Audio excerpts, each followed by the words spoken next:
Hi, I'm Kim Peacock, and this is my husband, Adam. We're also known as Mommy and Daddy to our sweet, sweet children, Kinsley and Reed. The path that we took to get to this point in our life was filled with ups and downs, to say the least. However, it ultimately made us very strong. But that strength didn't come without some really huge obstacles that we had to overcome. So my story starts in 2008. At the time, I was a healthy young woman pushing through a career. However, in the fall of 2008, I started feeling not so good. I had really vague symptoms, just general nausea, fatigue. Months and months continued to pass, and my health just continued to deteriorate. I was losing weight. Anytime I consumed any food, I had pain. And slowly but surely, my life slipped away from me. I no longer could go to work. I couldn't leave the house. I couldn't go out to eat. There's nothing I could do because I was getting sicker and sicker. To see her health continue to decline was just heartbreaking. We saw someone that just kept, week after week, it seemed like things kept getting worse and worse for her. I started being admitted to the hospital, and they just could not figure out what was wrong. One of the surgeries, I did end up with a pulmonary embolism that could have taken my life, which was a huge eye-awakening experience for me. At that point in 2010, I was living in the hospital. I was being fed through a PICC line in my arm at first. I was literally skin and bones laying in a hospital bed. The doctors decided to put in a feeding tube. So I was 29 years old, laying in a hospital, feeding off a feeding tube. And I remember laying there at night wondering, is this how I'm gonna have to live the rest of my life?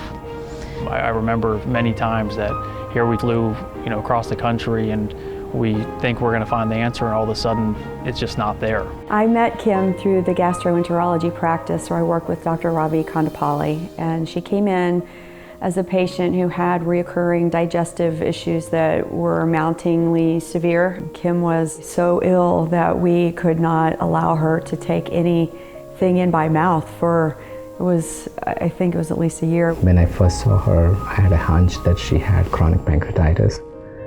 So the first procedure we did was endoscopic ultrasound. Unfortunately, it was clear that she was suffering from chronic pancreatitis, and it was just a difficult diagnosis to have because CAT scans, MRIs won't diagnose them. After a lot of consideration and several other aspects, we decided that the only option was for me to have my pancreas removed.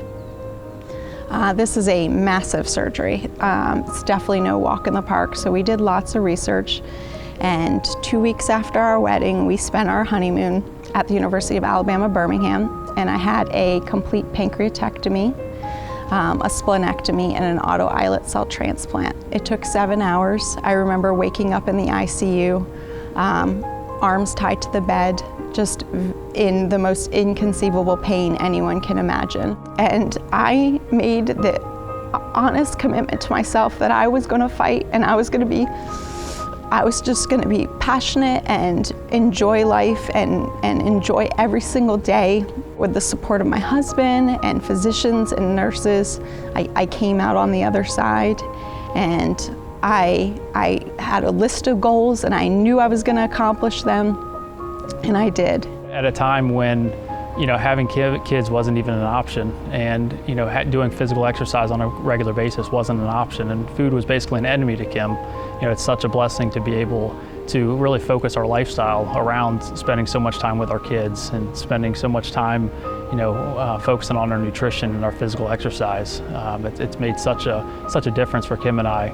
They're really inspiring, and every time I have a patient with this kind of condition who's thinking about, how life could be in the future, I always ask him to talk to them because he's so positive. Every person that she comes into contact with, she literally changes their lives. Every day is just such a tremendous blessing to see her thriving, as I think we're all called to do in this life, is to thrive, and she certainly is doing an outstanding job of it. When I was going through this time in my life where everything felt like it was working against me, I couldn't consume food. It was just, I didn't understand at the time. I questioned God all the time why He was making me go through this. It wasn't clear. However, years later, at the point I am in my life right now, I know exactly why I went through what I went through.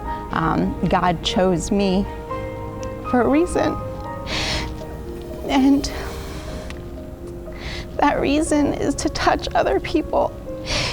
And if I can do that for one person, if I can be that person that helps someone, whatever challenge they're going through, if they need to lose weight, if they just want to eat healthier, if they need to understand better about nutrition, if they just need someone to pat them on the back, I want to be that person. I understand firsthand how important support is. I wouldn't have made it through that point in my life if I didn't have the support of my husband.